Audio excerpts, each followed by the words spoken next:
Jainism Badane, welcome back to today's session with Rajiv Pai. I'm just going to start off with the Nauka mantra. Namo Intaram, Namo Sitaram, Namo Ayaryaram, Namo Vajayaram, Namo Loe Savasahuram, Eso Panchanamo Karo, Sava Pavanasano, Mangala Lansha Servicing Paramam Havai Mangalam.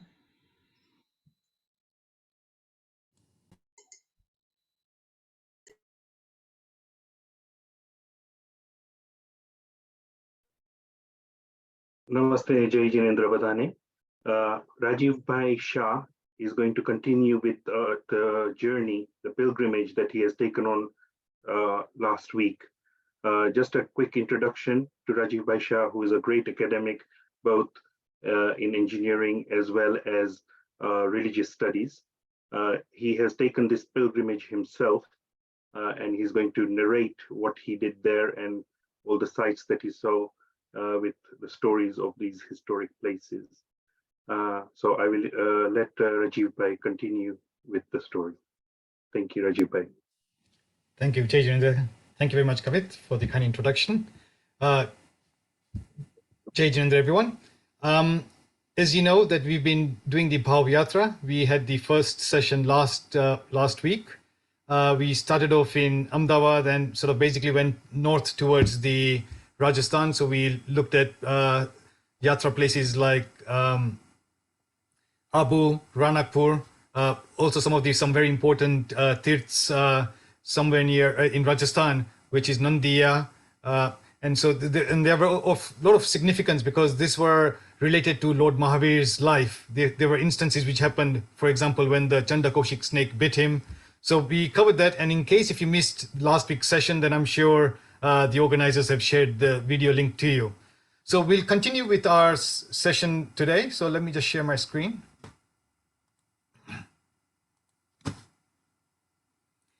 So we covered day 4 of the Bhav Yatra. So now we are sort of entering into the day 5.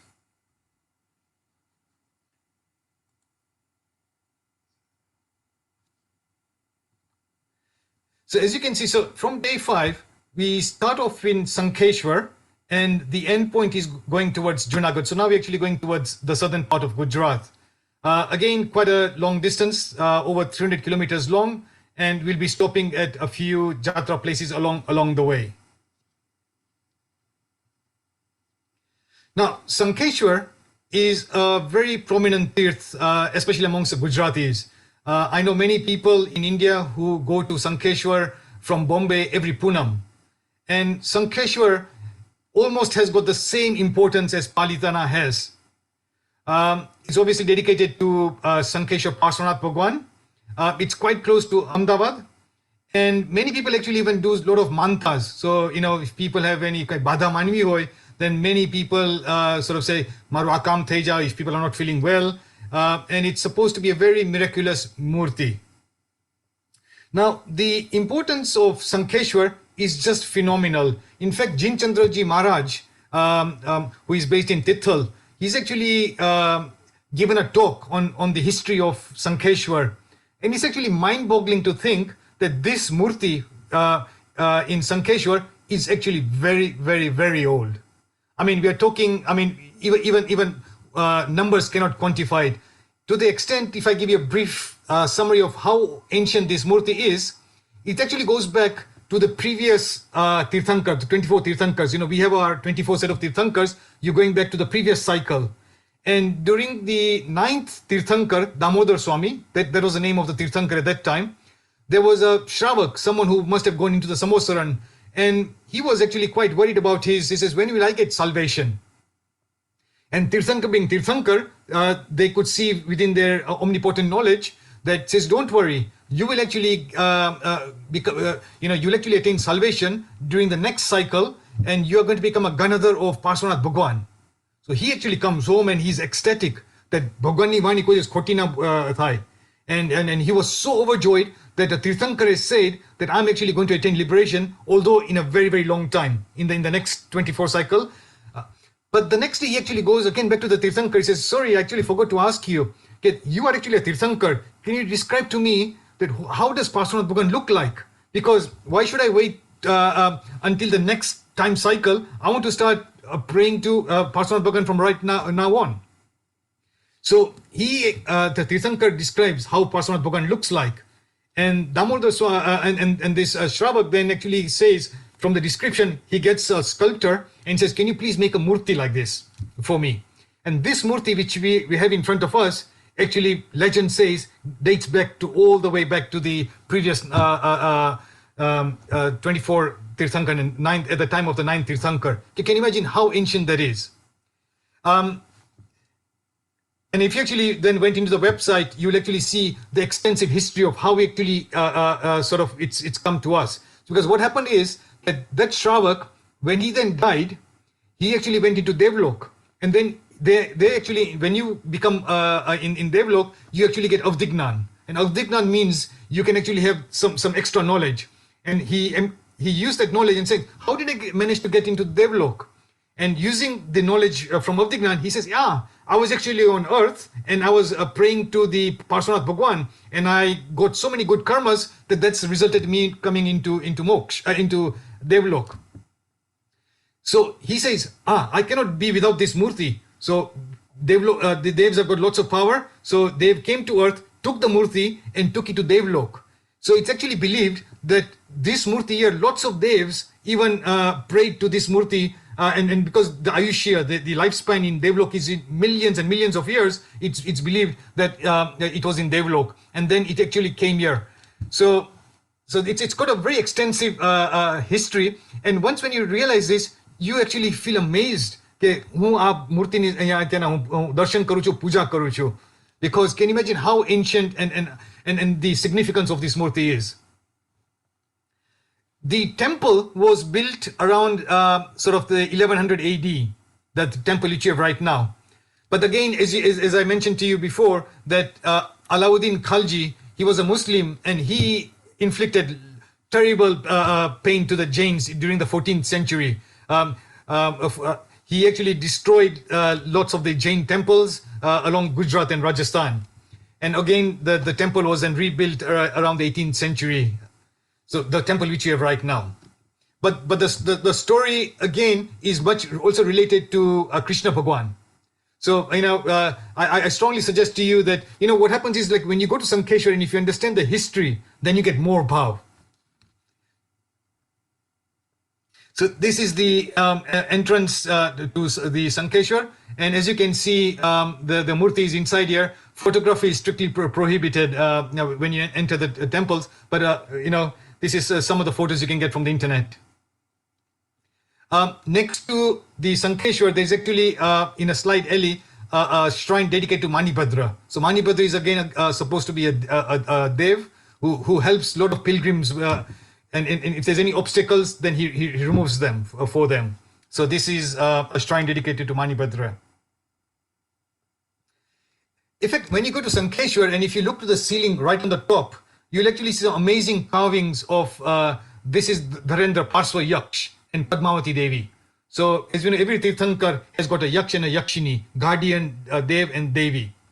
And as many of you may know, that in their previous lives, both of them were a pair of snakes, and Lord Parshvanath Bhagwan recited Nokar mantra, and they basically got a very holy death, and both of them were reincarnated into the Devlok. So that's Parsva Yaksh, Dharnendra and Padmavati Devi. And sort of such beautiful, intricate carvings right on the ceilings of when you enter the Sankeshwar Derasar. This is the murti again of Sankeshwar Parshvanath Bhagwan. And legend has it, I haven't actually witnessed it myself, but people have heard of people saying that the murti is actually aloft. So it's there. If you put a piece of paper from the basement, then it actually passes through. I mean, as I said, that's again legends which people have told me. But the essence is, it's a very miraculous murti. People come there. When you go there, there'll be a long queue of people waiting to do Vaskep Puja, Pakshal Puja, Kesar Puja. So it's again a very, very prominent tirth. And thousands and millions of people come to Sankeshwar Parshvanath Bhagwan. But this is a murti here, which we see, which is very, very ancient. In fact, I remember that when I was going there as a child, Ratna, the Bhavna is phenomenal. They switch off all the lights. They lit all the divos around. And I remember at that time, there used to be a Muslim person who used to sing a lot of Parson Bhagavan Astavan. And just phenomenal. And in fact, that Muslim person, it has been going on for generations of generations, just passing on that they are the ones who recite the stavans for Sankeshwar Parson Bhagavan. Ne Bhavana Puri thai pachi Mangal Devo ne Aarti thai. Again, for phenomenal experience when you go there. You actually just keep on staring at the Murti and it just seems you're communicating with one another.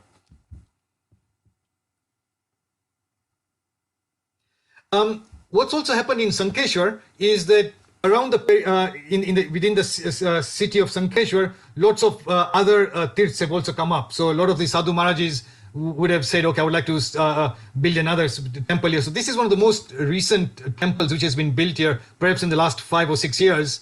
And it's called 108 Parsonath Bhagwan Chenya. And again, a huge complex. Obviously, this is the Sadhu Maharaj who has inspired to this Derasa here. And again, as you can see, this is the main temple here. And then around there are all these various temples dedicated. So again, when you go to Sankeshwar, in fact, there's also a very Visa-Oshual Dharamshala there, very, very close to Sankeshwar. So again, then they've got also a beautiful temple within the complex there.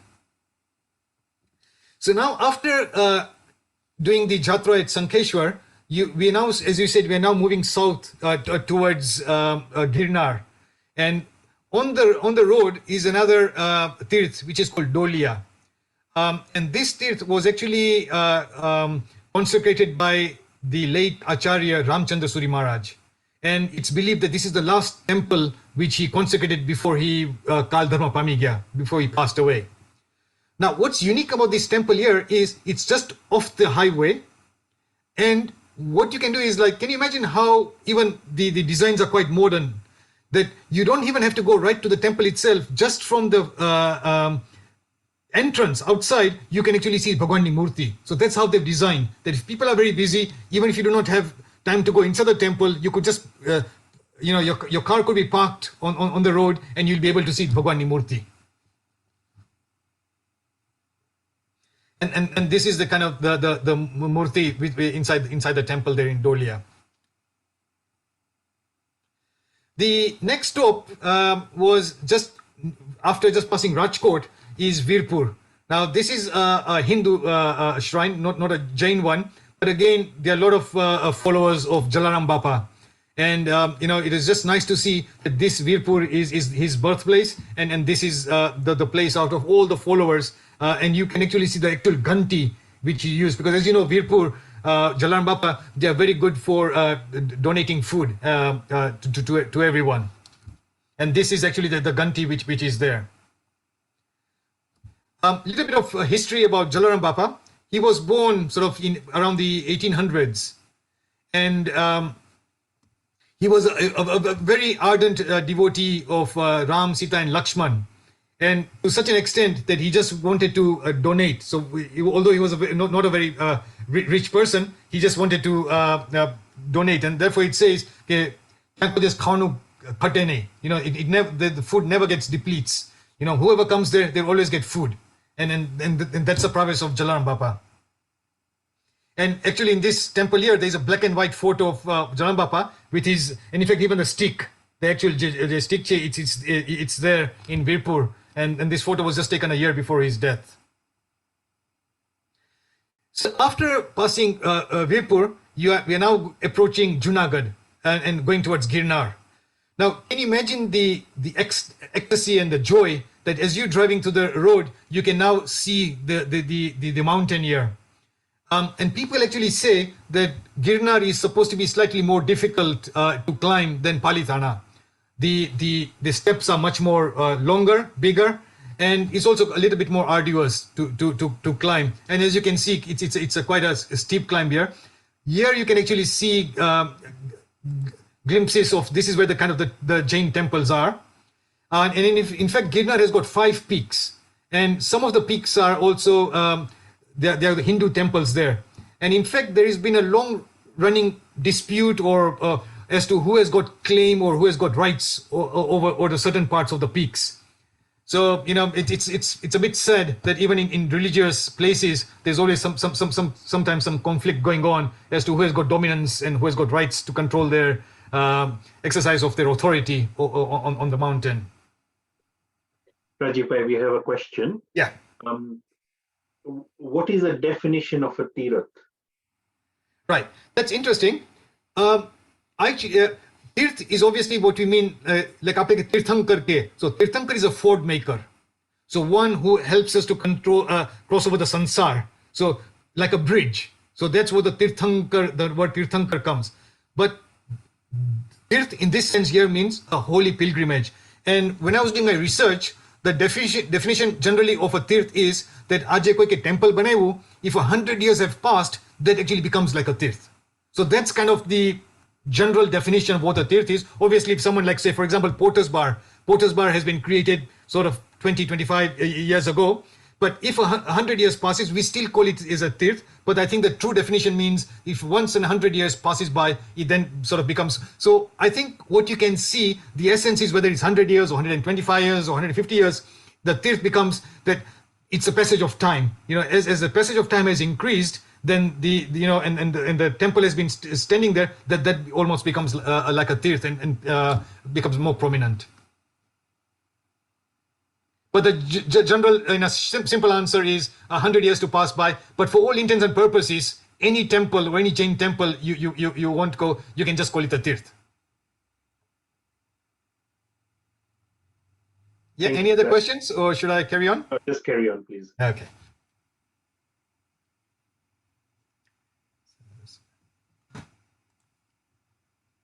So now we are actually entering the city of Junagadh.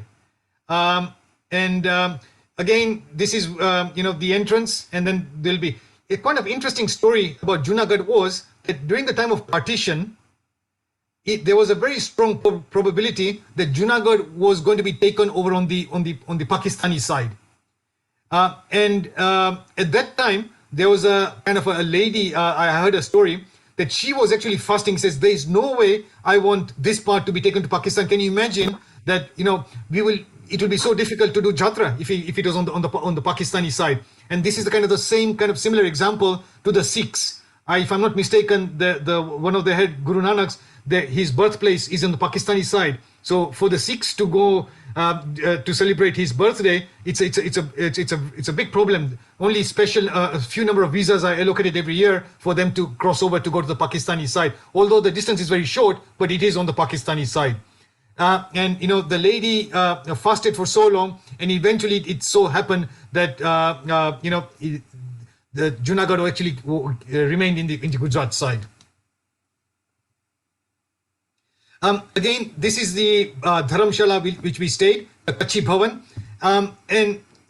and believe you me that the standards of the Dharamshalas wherever you go, whether you go to Sankeshwar, Palitana, all the other places, they have almost, so as to speak, like 5-star hotel. They're not hotels, obviously, but if anyone of you have done these jatras in 1970s, 1980s, and if you compare the standard of dharamshalas then and now, you can actually say these are 5-star dharamshalas. Very clean, very hygienic, all the modern amenities, obviously, kind of the standing toilets,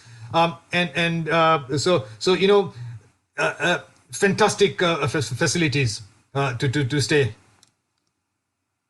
And again, very reasonable. So when you go to most of these dharamshalas, you won't be spending more than 200-300 rupees, 500 rupees, or 1,000 rupees if it's an AC room. So within 10 to 15 pounds, you can get a decent room for the night.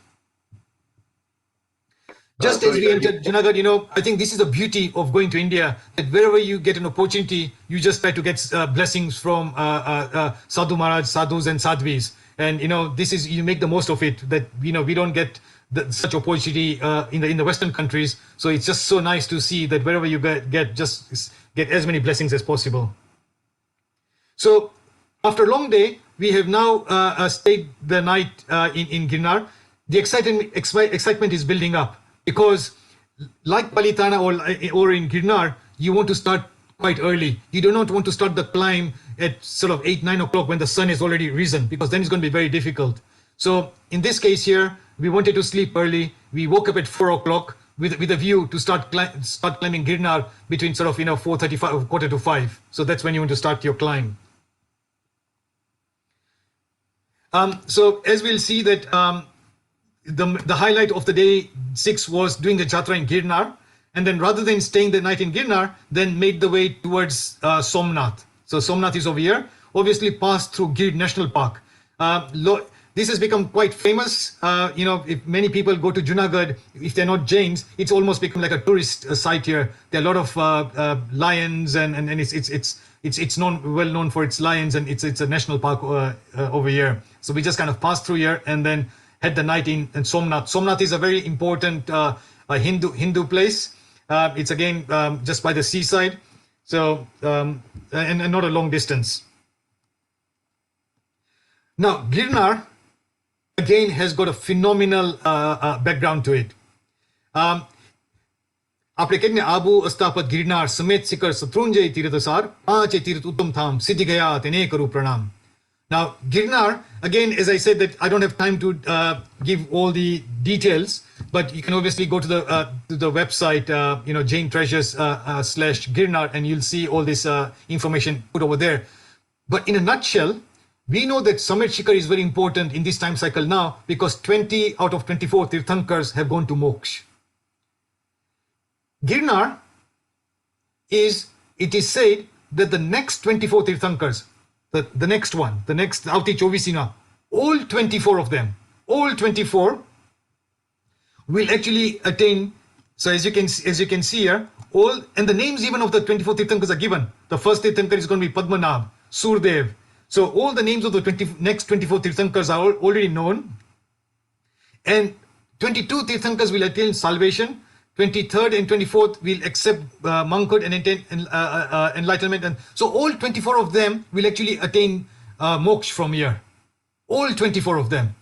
So this, in my view, almost should become like the Mecca. Just for a Muslim, in their lifetime, if they wanted to visit Mecca, for the Jains, I believe that this should be one of the foremost places one should visit. Many people go to Palitana, but Girnar, not many people do visit or do visit. But in my view, if you are really planning a trip to India, and if you haven't been, then please do go to Girnar. And in fact, whether you call it rightly or wrongly, recently they've actually started a cable car, because Girnar, as you know, has got both Jain temples and Hindu temples. And because of the kind of the Hindu dominance over there, they've started a cable car right from the base to the Ambaji Matani Tuksudi. So if time was of essence to you, I strongly believe one should do it by foot, but you could then use the cable car, get there, and then you don't have to start very early, because then it's literally within half an hour from the cable car you can get to the Jain temples. But again, and in this time cycle, Neminath Bhagwan, it's been very, very important, because Neminath Bhagwan, attained Diksha, Kevalgnan, and Moksha. Not Moksha, the Diksha and Kevalgnan from Girnar. So again, a very, very important place. Rajiv, I have a question. Yeah. If only Tirthankars are in Moksha, where are the other gods like Jalaram Bappa who has been mentioned? So where would they be? So they would moksha as well? So I don't know if I clarified it last time. So the English term is heavens, and heavens, from my point of view, has got a dual connotation. Devlok, that's where the angels, that's what the English would call them, angels, after Dev Deviyo JK. So that's called Devlok. And the Sitshila is where we want to go. That's a final liberation point. So that's also called heaven. So, if someone says, what's our final resting point? What are we all aiming for? We are not aiming for Devlok. Obviously, we would like to go, given a choice within the Sansar, Devlok is a far better place to be at. But the eventual goal is to go to Sitshila, which is a point of no return. Because once when you get to Sitshila, that's it. So that's liberation. So that's called moksha. And the other one is Devlok. So what we believe is that anyone else, like Jalaram Bappa or could be anyone, they could be, so we do not know where they are, but if anyone has got the reincarnation in Devlok, then they would be in the Devlok. So does that answer the question that any angels, aapne koi ne pan kahi sake, and they've done good deeds? So I mean, Devlok is not just meant for Jains. There could be the, say, Pope, the Christian Pope. If they've done good deeds, and it means that their next birth is going to be in, as we call, the Devlok, then they could be born there. So anyone who does good deeds and based on the karma, then they would go into the Devlok. I think that should answer that question. Okay.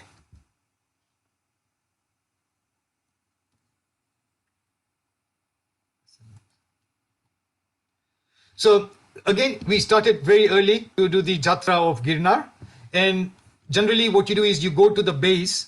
Taleti is the base of the mountain, and there you generally, most places have got a garden deity. So whether you go to Summit Shikhar, whether you go to Palitana covered yaks che, and અહીંયા પણ આપણે ગિરનારમાં અંબિકા દેવીની there is a temple here. So these are known as the guardian deities. May my jatra be without any obstacles. They maybe be it's trouble free and worry free. So you start your jatra giving obeisance right at the base of the temple at the mountain. Yeah, that's where you would start your jatra. Again, just to be so honored and privileged, and even people when they go to Palitana, which we believe kakre. For every place, there must be someone who must have attained liberation or gone into Devlok. So how every single soil and every single particle of air is so holy. And therefore, you just want to give your reverence. Okay, here I am at this mountain, and then starting my journey. Again, as you can see, the steps over here, and you just want to climb up, and you are just full of joy. I mean, it's like people go trekking on a trekking experience, but here you are, physically quite challenging and just wanting to see have mara dada na darshan kyare thase. And for me particularly, this was quite. I made this trip particularly for my 50th birthday, and my 50th birthday was celebrated. So this is the day I'm climbing here is actually my 50th birthday, as I'm climbing this mountain here to celebrate my 50th. So as you can see, 500 steps here, then 1500 steps here, and you're really climbing. It takes 1.5 to 2 hours of climb to get to the top. And as kind of the sunrise breaks, you can now see that this is the city you've left behind, and you just kind of climbing up. So if you started at about 5 o'clock, then by 7, before the sun really sets in, then you've almost managed to get right to the top. So here, this is the main temple. So this is where Neminath Bhagwan is, and I was actually very fortunate. I mean, being my 50th birthday, this Acharya Maharaj is very unique, very, very unique amongst the entire Apra Jain Sangma. His name is Acharya Hembala Vijayji Maharaj. And what's so unique about him? He has taken a lifelong vow of doing Ambel every day. Every single day of his life, until his last breath, he is going to be doing Ambel, and to the best of his ability, he will be climbing Girnar every day.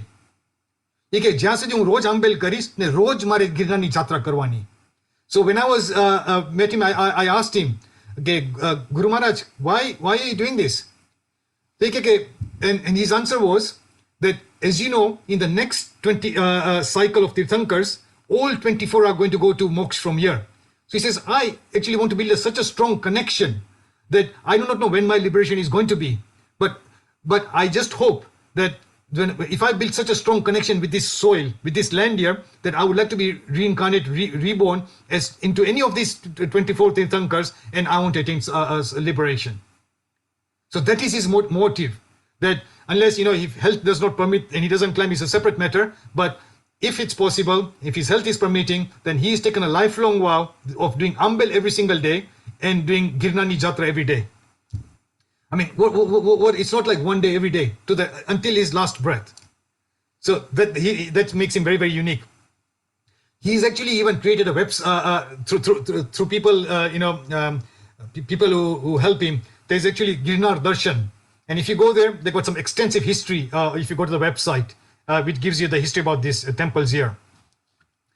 And in fact, he's the one who told me, because there's a lot of construction and refurbishment going on here. He was climbing the rooftop, and he says what's unique about this is that this is actually, it seems like stone, but it's almost like granite behind them.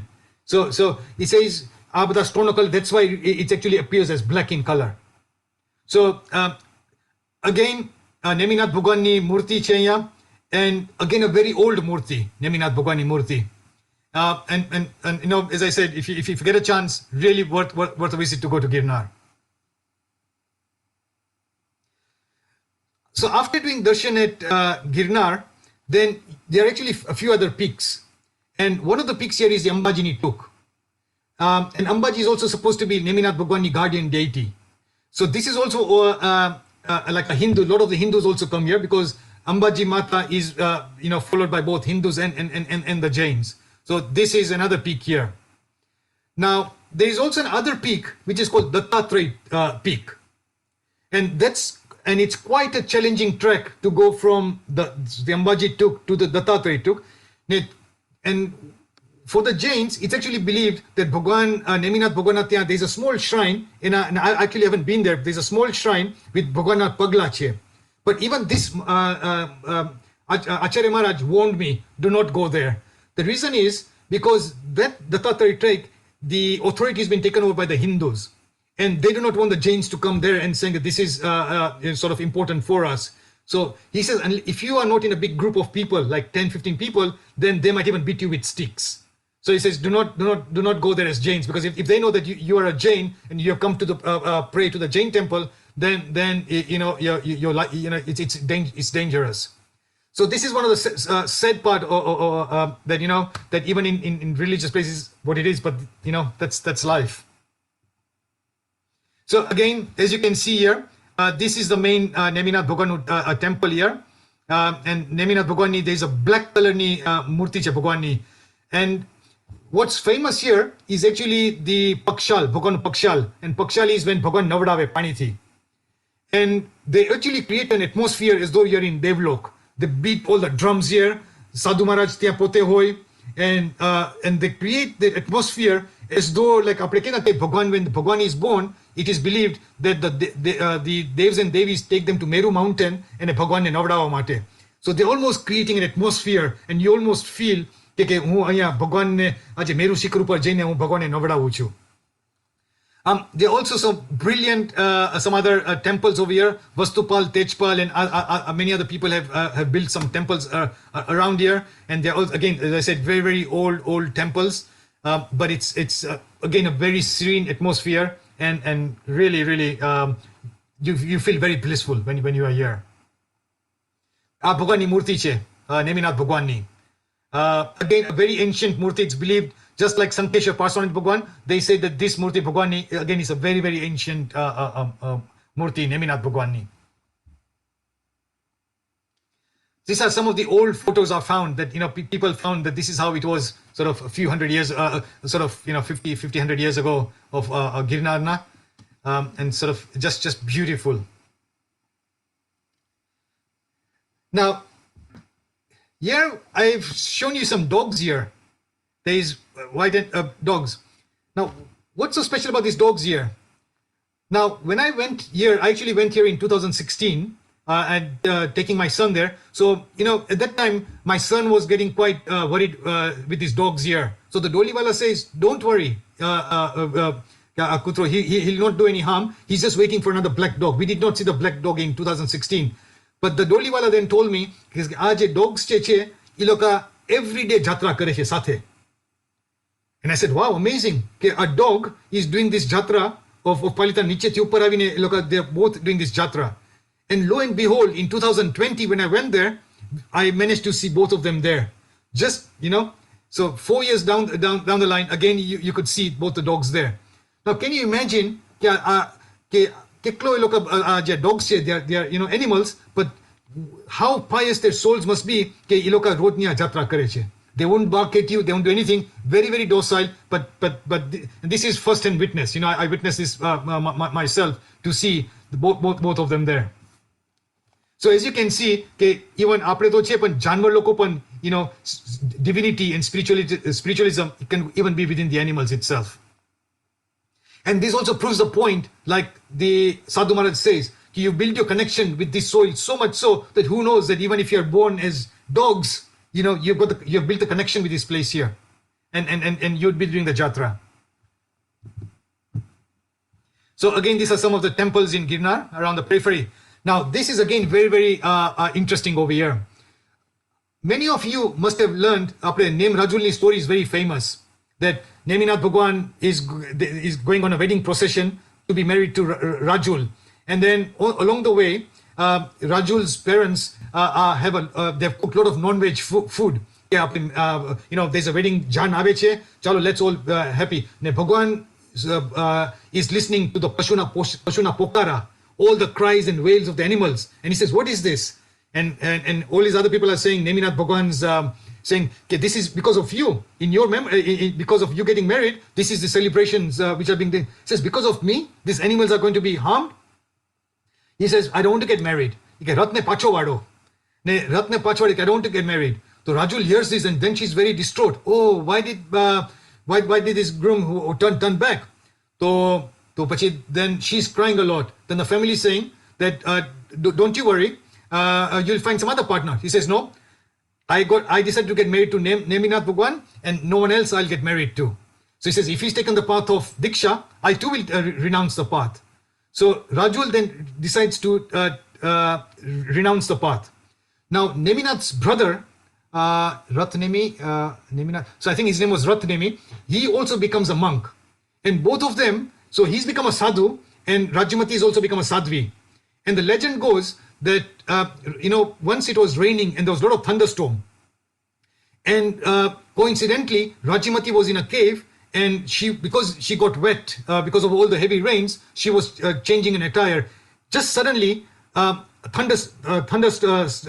was lightning. And in the lightning, everything became quite bright. And Neminath's brother was there, and he saw Rajul, and as she was changing her clothes, and he became full of lust. He says, look, both of us have become monks and nuns. It's a very hard path.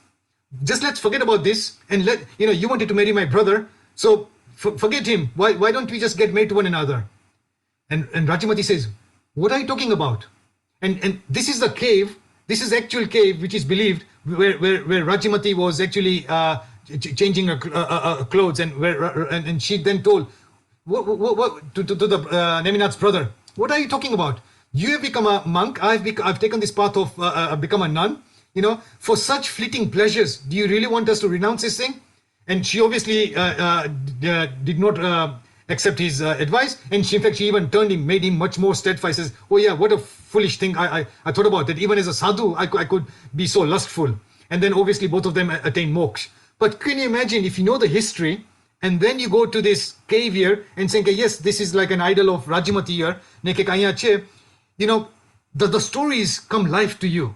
આપણે બધી કેટલી બધી stories આપણી નેમિનાથ ભગવાનની, પાર્શ્વનાથ ભગવાનની, મહાવિષ્ણુ ભગવાનની story સાંભળી છે. And then when you come to such places and think, yes, this is the exact location, as you can see in the picture here, Rajamati Gufa, then you actually feel ecstatic. Okay, this is the same place which you are talking about, which is in the stories. So once when you are in Girnar, then what happens is either you can descend the same route or you can descend through the other side of the mountain. And when you decide on the other side, then obviously this is the what is called Sahasavan, like 1,000 forest. So that's what it means. Sahasa one means forest, Sahasa means 1,000. Maybe there were a lot of 1,000 trees at that time. And along the way, then at the bottom, you'll actually come across some of the other temples here. The photo of this Guru Maharaj here, he's actually the Guru Maharaj of the Hembalap Maharaj, the Maharaj who is doing Ambel and climbing every day. So that's his Guru Maharaj. There are some other shrines dedicated to Neminath Bhagwan. So there's Neminath Bhagwan ni Kalyanak Bhumi, and as you can see here, Neminath Bhagwan ni Kevalgan Deri, Neminath Bhagwan, is it Kalyan Devi, Bharatwan Girnar Gufa, and Hanuman Dwara. So as you can see, there are mixtures of Hindu temples and also apdi Neminath Bhagwan na che. So these are kind of the footsteps dedicated. So that's basically Girnar. I mean, when I went there, it is quite a difficult jatra to do, especially when you're coming down. It was almost very, very challenging because it's very hot. You're looking at temperatures of mid 30s, and it's a very, very, very tiring. You just take a step at a time just to get there. So it is quite a difficult jatra, but the joy you get out of it is just beyond description. So after the jatra at Girnar, as I mentioned, we were then went to Somnath in the evening. Rajiv Bhai, sorry to stop you. We've received a question going back to the conversation about Devlock and Jalaram Bapa reaching Devlock. So once they are in Devlock, are they stuck there or would they come back to Earth? Is moksha attained from here in Earth only or from Devlock too? Okay, interesting. Now, when we do the Satya, we know that our transmigration is between 4 different areas. So any of us could be born into Devlok, hellish regions, human beings, and into the world of plants or animals. So these are the kind of the 4 main domains. Now, if you are born in hellish region or if you're born in Devlok, my understanding is, I might be mistaken, but from what I understand and from my studies is you cannot be born in the same location twice. So you cannot say, I was in Devlok and then after Devlok again I'll be born in Devlok. So, or same thing, if you're born in hell, you can't say that after my lifespan is over in hell, I'll again be born in hell. So by definition, then what happens is that from Devlok, you either are born as a human, or you could be born as an animal, or you could be born as a plant, and then the cycle, and then you could still go back to Devlok or still can go to hellish regions, but not consecutively. So you can't just be born into the same pattern. So to answer your question, is whoever is in Devlok or whoever is in hellish regions, you have to move out of it after lifespan is over. Now, to answer your question about who can attain into liberation, Sitchila, it's only from the human birth. Only from the human birth. That's why even many of the Devloks, sometimes they would give reverence to Sadhu Maharajis on earth. Can you imagine the mighty, like, can you imagine if, just to put into context here, can you imagine the president of United States, the president of UK coming and bowing down to, say, you or to some Sadhu Maharaj? Akla, someone who has got so much power, so much prowess, bowing down to someone low. So and that's why the human birth is supposed to be very, very valuable. And the reason being is, we in humans have got the right of discrimination between right and wrong, and we've got this the mental attitude saying to have this equanimity. Whereas in Devlok, you are just enjoying pleasures. Everything is very conducive. And to put into context, even on Earth, as you know that there's 6 time cycles, downwards and 6 upwards. The first 2 time cycle periods are very long in period, and during those time, if you are born in that first 2 time cycles, according to the Jain tenets of philosophy, in that period there's only sukh, and all the needs are being met by kalpa vraksh, wish fulfilling trees. Tamne ghar joye che, you go to a tree, you ask for something, your wishes are met. So even in the first 2 time cycles, one cannot attain moksha, because you are just pleasure. There's not even one iota of dukh. And in the fifth and the 6th time, you're in the 5th time cycle right now. And the 6th time cycles, it's just going to be dukh. It's so much dukh that you don't even have time to think of religion. And that's a very common experience. If you are really suffering in life, how can you think of doing spirituality? So people can only attain moksha at the tail end of the 3rd time cycle and the 4th time cycle. So that's when people are born there. That's why it says, no one can attain moksha from now. We are in the 5th time cycle. So yeah, anyway, I don't want to go into the details of that, but that essentially it answers this question that you cannot have repeated births in the in Devalok or in the hellish regions, and you can only attain moksha from the human birth. Thank you, Rajiv Bhai. Okay. So Junagadh was here. We've came overnight, and this is Somnath. There's a very important temple here, Hindu's temple, Somnath, and also there is another Chandraprabhu Swami Jain temple over here. So after doing darshan here, the objective is to go to Palitana. So from here, so as you can see, Junagadh is here, Palitana is here, and we've come down here. We could have gone straight into Palitana here, just taken a road from here. But then along this route here, there are quite a few Jain temples here. So we went to Ajara Parsonath, there is Mahua, there is Tadaja, there is also Datha somewhere along here. And then we went to sort of near the Bhavnagar, there is a Navkhanda Parsonath Bhagwan, and then Palitana, and there's also Tadaja over here. So depending on how much time you have, this is again, you can sort of do, and again, almost about 350 kilometers. And you can do this jatra. So one of the first places here we visited in Somnath was Prabhas Patan. Again, a very, very immaculate and beautiful temple. And in fact, it's again got a very illustrious history. That it is said that it was established during the time of Bharat Chakravarti, who was the son of Adinath Bhagwan. When Bharat Chakravarti was intensely attracted by the discourses of Adeshwar Bhagwan, and then during the આપણે જ્યારે સમોસરમાં જ્યારે ભગવાન બોલે ત્યારે કહેતા હતા કે ચંદ્રપ્રભુ ભગવાન સ્વામી who was going to be the 8th Tirthankar, his Samosaran will be based in this location here. So and then Bharat Chakravarti decided, okay, let me build a temple over here. So again, a very ancient and got a lot of historical significance, this Tirth.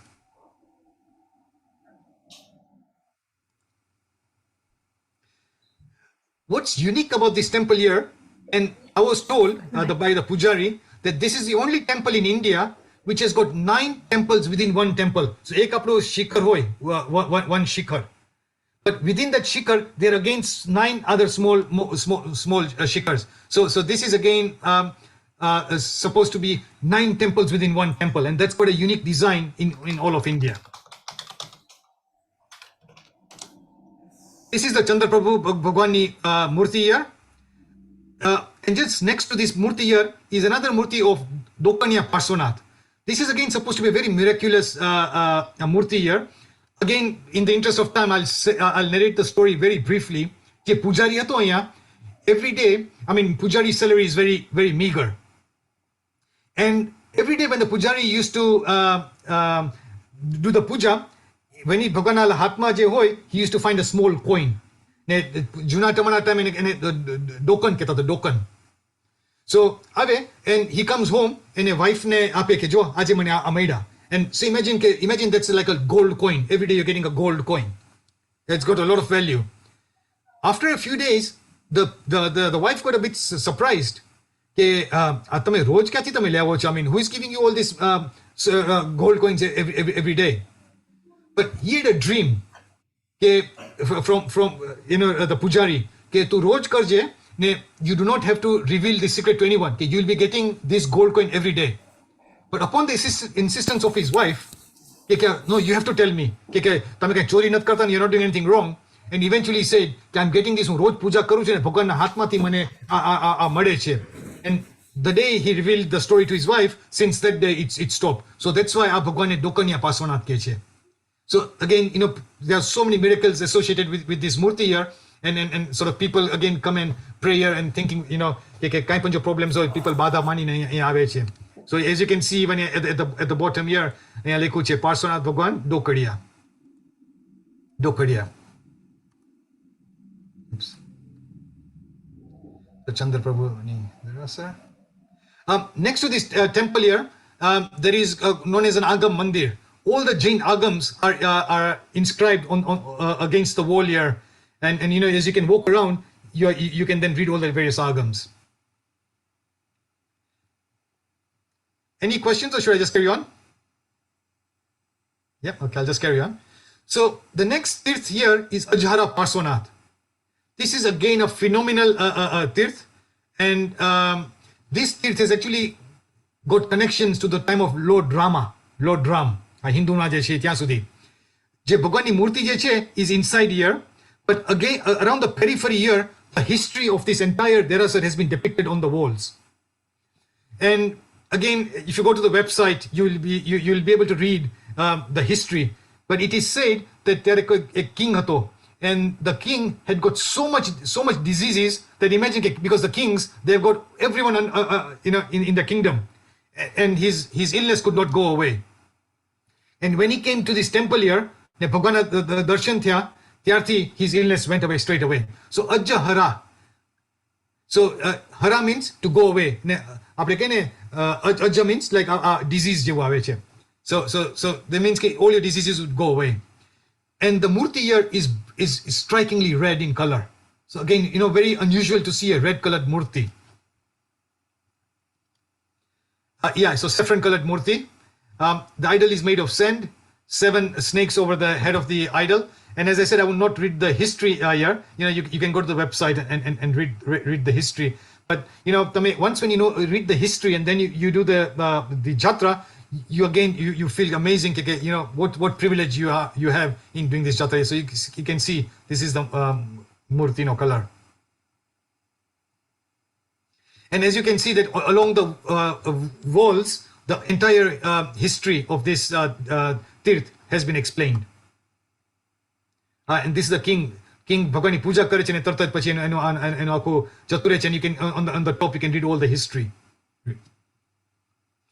And also over here you can see a Pratin Gant, Sanvat 1014. So imagine this is about the 10th century, a Gant from the 10th century. Just to see some of the relics. And how do they know that? Because if you on the bell Gant here, you can see it's been inscribed. This has been was done in 1014. Vikram Sanvat means you have to remove 57 years to make it to AD. So 1014 minus 57, that will give you the AD, because the king Vikram was kind of 57 years. So that's how you can convert the Vikram Sanvat into our AD. ભગવાનનું નમન જે છે, I asked him, can you just give me in a bottle, and I brought it here. કે કોઈ કંઈ પણ બીમારી થઈ હોય, if there's any problems, at least you can take ભગવાનનું નમન. And he says that ભગવાન નમન does not go off, like પાણીમાં કંઈક ઓલું થાય, because ભગવાનનું નમન છે, it remains ever fresh. The next tirth was Mahua. Again, a phenomenal tirth here. In fact, over here there are quite a few temples in the city of Mahua. It's again the birthplace of quite a few of the ancient Jain prominent people. These are people who were doing amazing philanthropic work. And this is again, Mahua is the birthplace of them. More recently, it's actually even the birthplace of Morari Bapu. Hinduna je Sant je છે, he was actually born in a village very close to Mahua. Again, Jivit Swami. As you can remember, when I was doing my talk last week, Nandiyamapan Jivit Swami che. Jivit means that the Murti of Tirthankar was commissioned by his brother Nandivardhan during the time of Lord Mahavir. So it's like a Jivit Swami ni Bhagwani Murti che.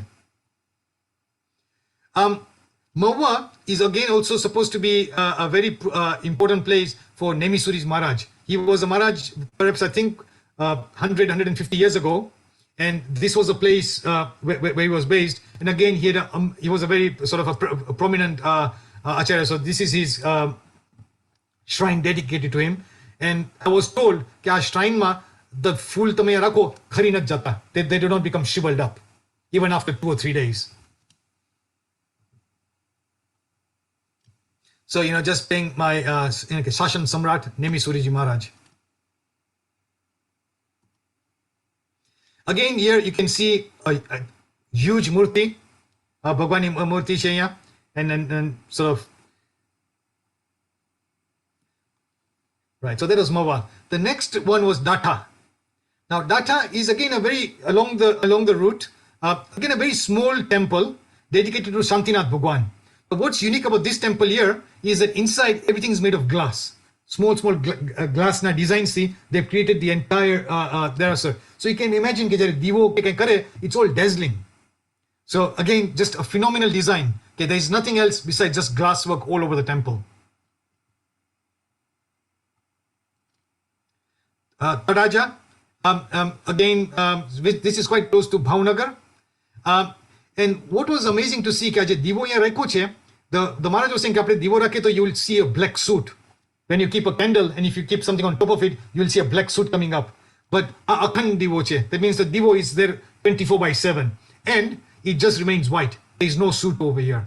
Okay, Bhagwan is very close to Bhagwan Derasa ni andar છે, it just remains white. There is no black suit which comes up here. And this small thing just makes you like wonderful. Okay, wow, so, small miraculous things, like, it defies logic. Another phenomenal tirth with again significance is Navkhanda Parswanath Bhagwan. Again, very close to Bhavnagar, and this is a place called Goga. And according to historical records, it's mentioned that the murtis of Navkhanda Parswanath and Adi Bhagwan have been here since 1400s, around the 1400s. Now, Navkhanda, Nav means 9, and Khand means kind of breaks. So what's unique about this tirth over here? In fact, I'll come back to this slide later.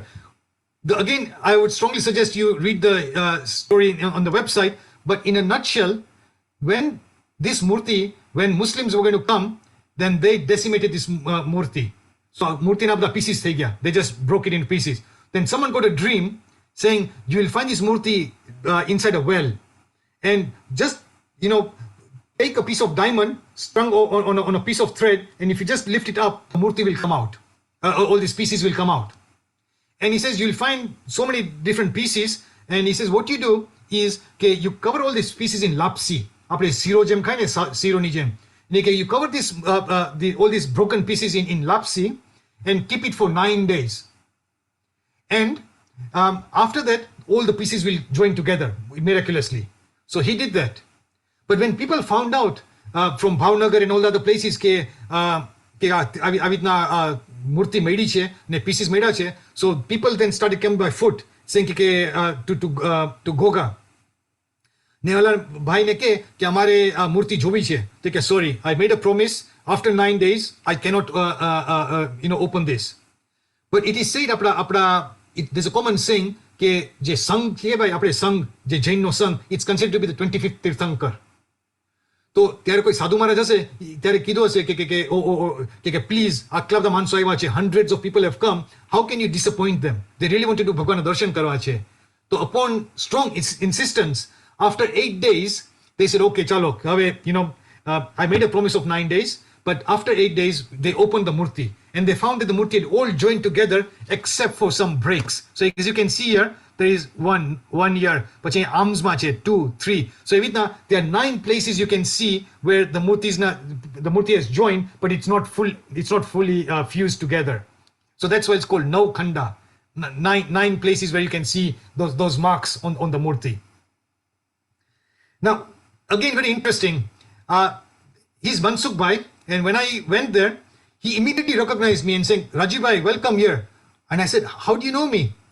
And he says, you remember you came here about 15 to 20 years ago with your grandfather, and this is your car had got puncture, and I'd actually helped you to repair the puncture.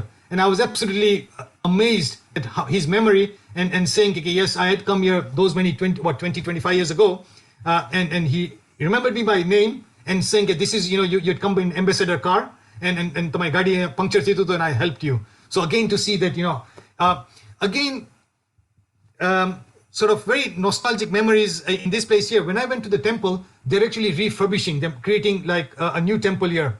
When I went there, in my childhood, there is actually, within the temple complex, there is an underground bhoyanu cellar. And what used to happen, okay, whenever there used to be any attacks by Muslims, they used to take all these murtis and hide them underground. So it was amazed that when I'd gone there, I had darshan of all these murtis over there. And when I went there in 2020, I asked them, okay, look at your underground cellar. He says, oh, by the way, we have now decided to close it. He says, because we are now refurbishing the whole temple, we decided that it's difficult to maintain it, and so we've just closed that out. But amazing how time moves on, and you can have some very nostalgic memories. And now, as you can see, that we have now finished this entire circuit, and we are now approaching Palitana.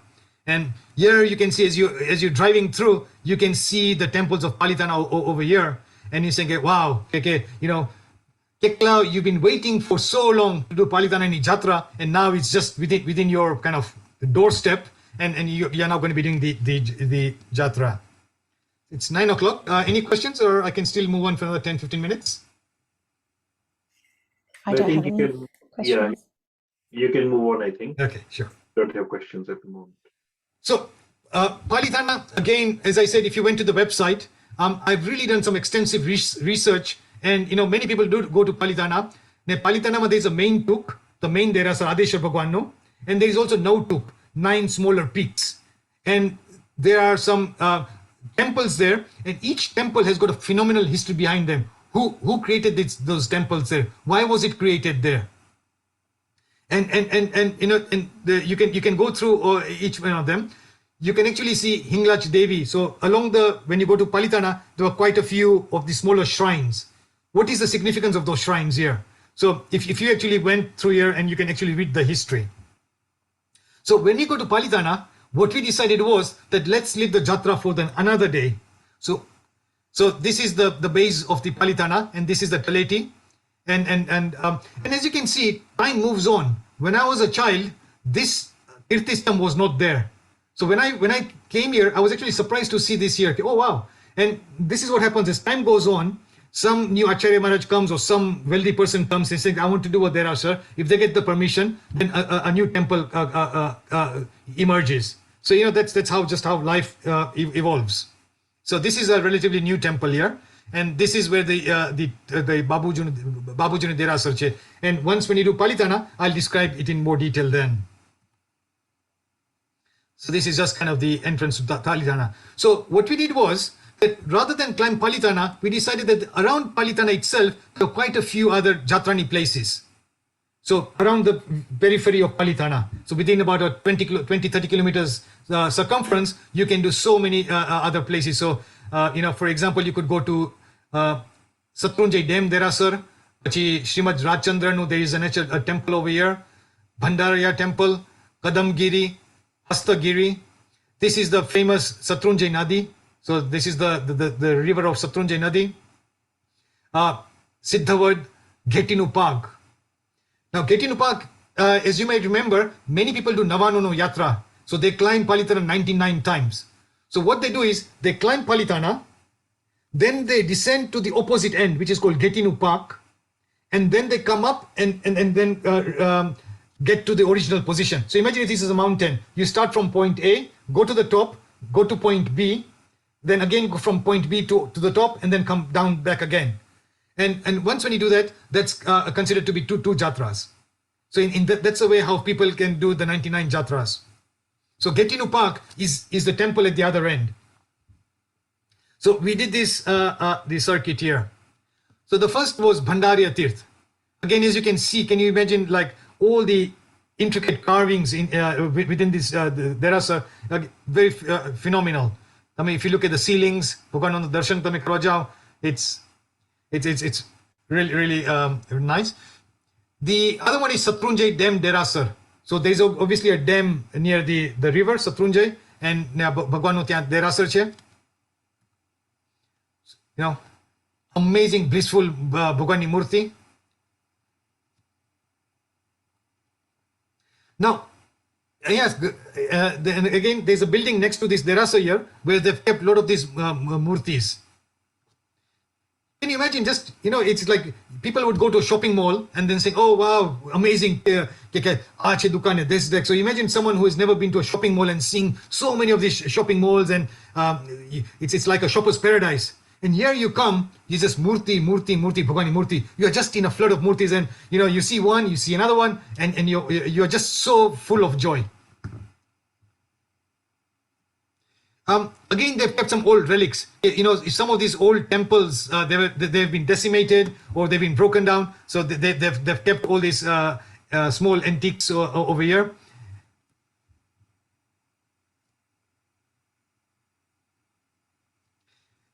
The other one is the Srimad Rajchandra Satsang Ashram. And again, this is a recently built temple, and it was consecrated by Puja Sri Rakesh Bhai Javeri. So there is obviously a shrine dedicated to Srimad Rajchandra, and this temple here has got a Murti of Adeshwar Bhagwan. So there is a separate building with Srimad Rajchandra's Murti, and this temple here has got Adeshwar Bhagwan Murti. Now we go to Kadamgiri. So Kadamgiri is actually a mountain. And who was Kadam? So Kadam Muni was Ghanadhar, chief disciple of the second Tirthankar Lord Ajitnath. And he achieved liberation here, and that's why it's called Kadamgiri. Many other blessed souls have also achieved liberation here. There are 5 main temples on this mountain, and it's about 20 kilometers away from Palitana. Now Kadamgiri has also got many old relics. Bhandar kehvai ke juni badi je murtis hoy. And in fact, if I'm not mistaken, the Parshvanath Bhagwan's Murti at Kenton Derasar and some of the others, they've actually been brought from Kadamgiri. So Vinod Bhai Kapasi and Sudhaben did go to Kadamgiri. They must have asked the management, the trustees and the petty, can we just take some Murti? And it's believed that the Parshvanath Bhagwan's Murti je che Kenton Derasar ma, it's over 1,000 years old. And it's believed to be during the time of King Samprati Maharaj. So this Murti was actually brought from Kadamgiri. As you can see, again, skilled artisans doing all these carvings here. So, Juna Jamana open karta tha, but, the tradition still goes on. That, how they do these intricate carvings. And as you can see here, around the periphery of the temples, there's all these Bhagwani Murti ho hoy che. So you just keep on doing so many Bhagwani tame darshan kari sako. Can you see such brilliant Bhagwana Pagla Raikaj bada Bhagwana Pagla?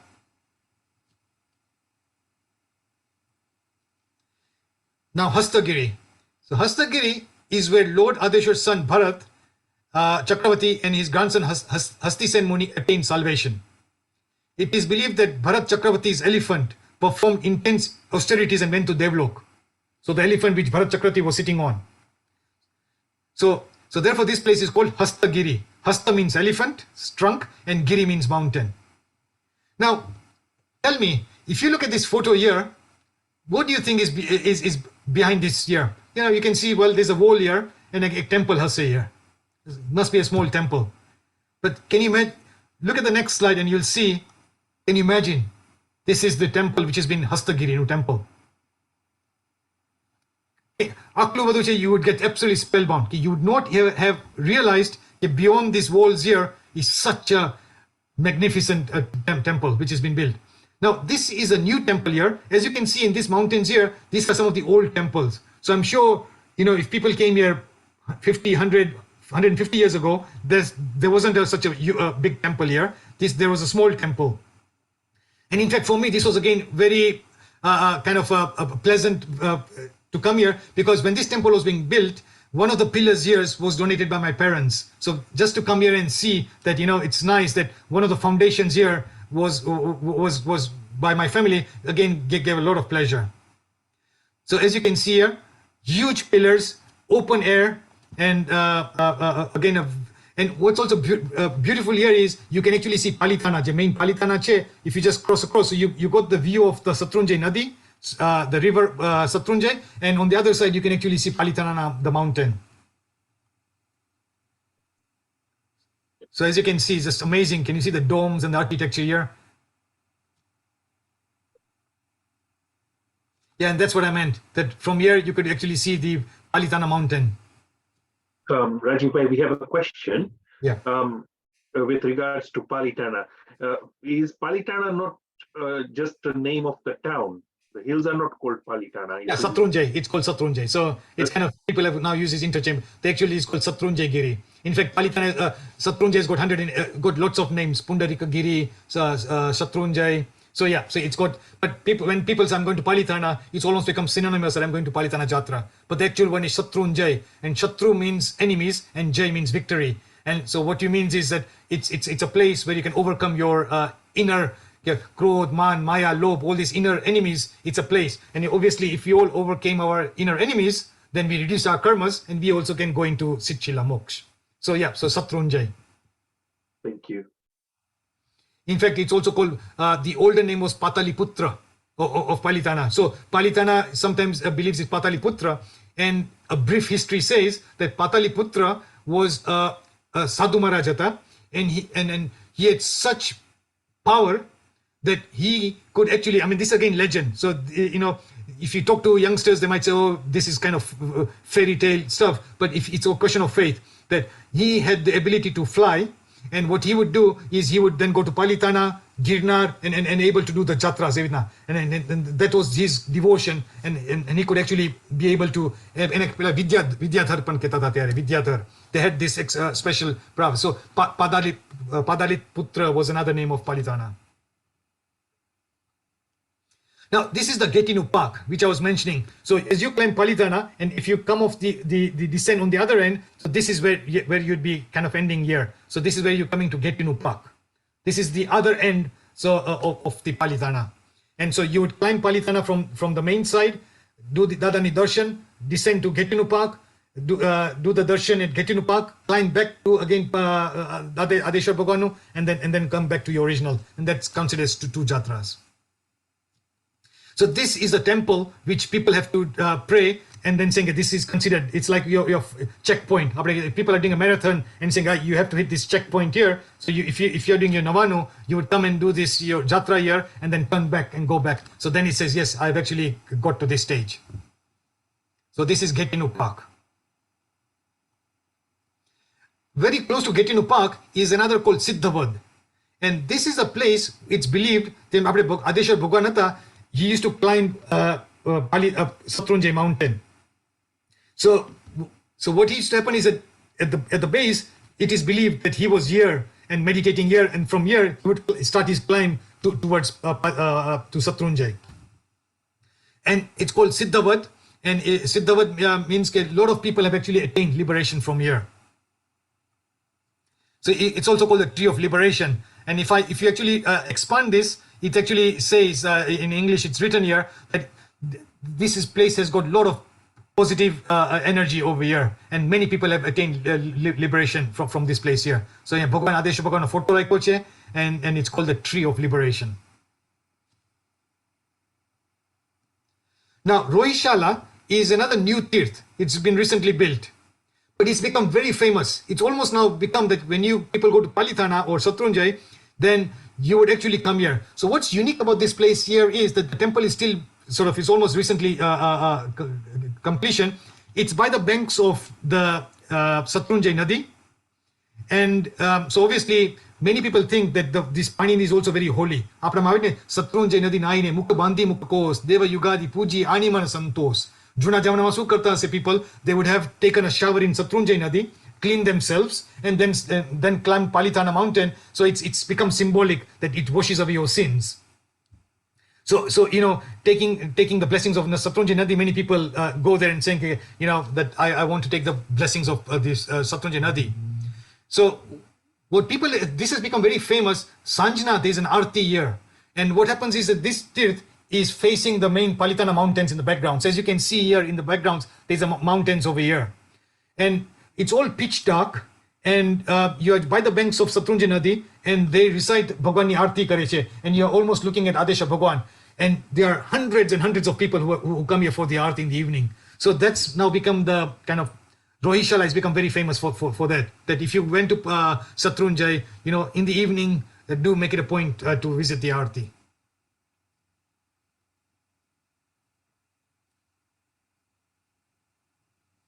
Yeah, so this is the Arti. Yeah, but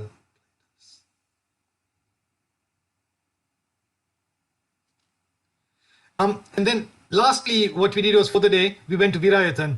Virayathan, as you know, is an institution run by Acharya Channaji, and their main base was in Rajgiri, and obviously they had a campus in Kutch, and very recently they've created an eye hospital over here. So it was quite nice to go and visit Virayatan. This is Sangamitraji Maharaj, and she is actually she was in the USA. She was there for many years, and then she renounced a few years ago. So and she's looking after this entire Virayatan campus. So lastly, what we came here is like we are now come back to the the city of Palitana, as it's called, and there is this Jambudvip, Derasar, and they've actually depicted this in terms of this is the middle, the upper Mount Meru. There are a lot of research which they have done here, and one of the most kind of controversial research is that humans have not reached the moon. And they have got a lot of these explanations over here, and it is quite plausible because what is called moon, Chandra, in the Jain scriptures is a different meaning from what humans or what we call as moon. But they have done extensive research, and they are doing a lot of on the Jain astrology and the cosmology. What are the different heavens? Where are they located? And they've all around here they've explained this in quite great detail. So as you can see here, we never went to the moon, and they're explaining why that is the case. That it just could be a piece of rock, but this is again from a Jain perspective. That what Jains call moon might be different from what Westerners call moon. But again, they're describing all these things very detailed. When you're talking different parts of the universe, Mahavidya Kshetra, where is it? What is the dimensions? So based on all the scriptures and everything else, it's quite. So people from a scientific background, it's quite interesting to read their perspective. So I think that brings it now, because day 9 is actually the actual Palitana. So we've got one more day left.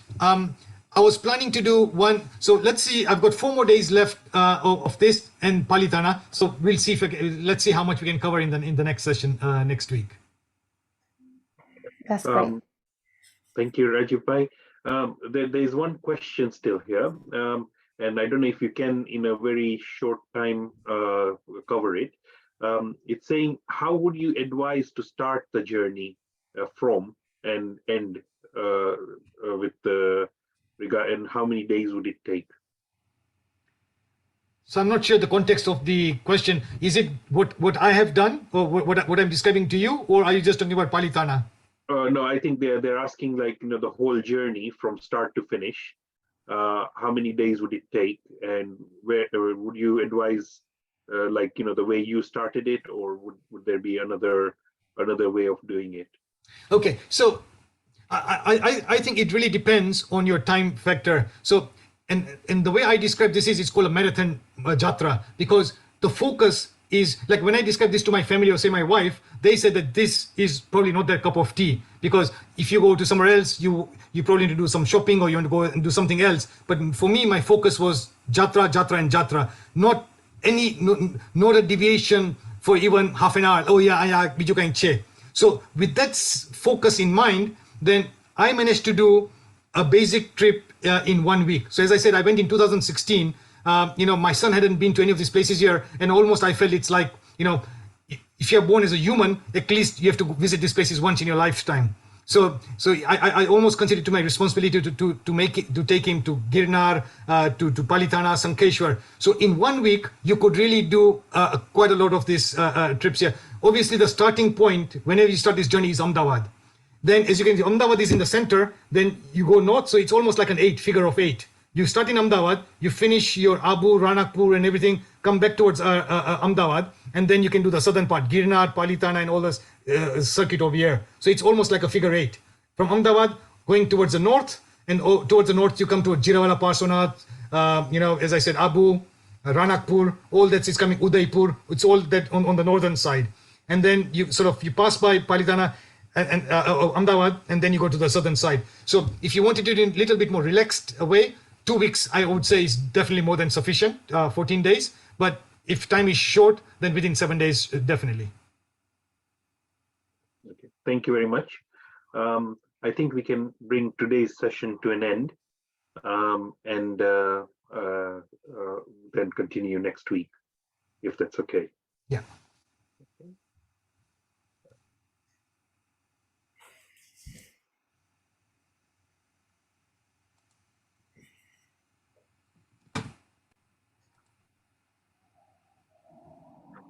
So thanking Rajiv Bhai again for that wonderful journey that he's taken us today on. I would just like to mention that Oshwal is running a campaign with regards to the earthquake appeal, the Turkey and Syria earthquake appeal. The details are on our website, so please, if you can, go to the website and donate if you can. So we'll now bring this today's session to an end. And thank you very much, everybody, for joining today. If there is any questions, please do send them to us. Every session, we love having questions because this makes for interesting topics and everything coming together quite nicely. So that's it for us. Thank you very much, and good evening.